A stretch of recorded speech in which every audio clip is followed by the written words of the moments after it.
In this video, you will hear from Dr. Joseph Volpicelli, leading naltrexone expert researcher and physician. So the next question I have for you is, which medications do not mix with naltrexone? So the big one is opiates. So don't mix opiates with naltrexone.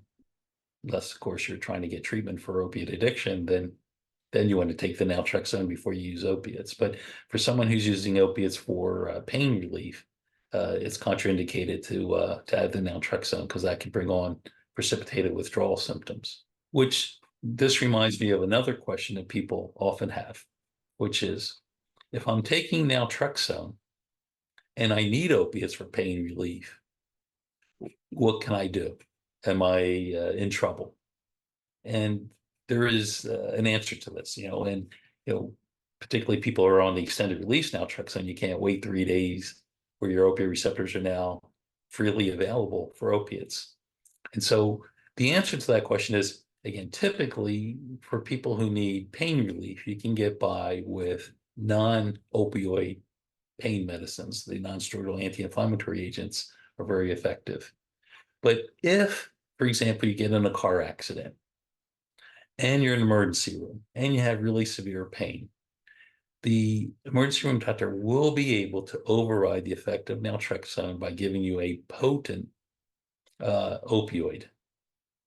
For example, fentanyl can sort of bypass the effect of naltrexone and still give you pain relief.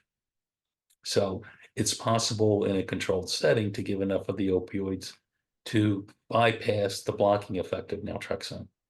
Okay, I'm really glad you brought that up because it is a really common question people have. And I've seen on Amazon, they even have like necklaces you can wear that indicate that someone's taking naltrexone. And so I know that is a concern that people have. So if someone's on naltrexone, they take a dose today, and then God forbid they get in a car wreck later that day, if they communicate that to their doctor that they're on naltrexone, it sounds like there are still options for pain, even though they have naltrexone in the system.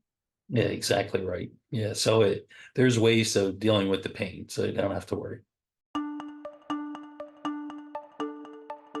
And I have to say that in general, social supports are really critically important for people in their recovery. I mean, that's one of the things that I think AA gets right, that when people are have peer support or a coach or someone can help hold them accountable, but give them support when they begin to lose hope.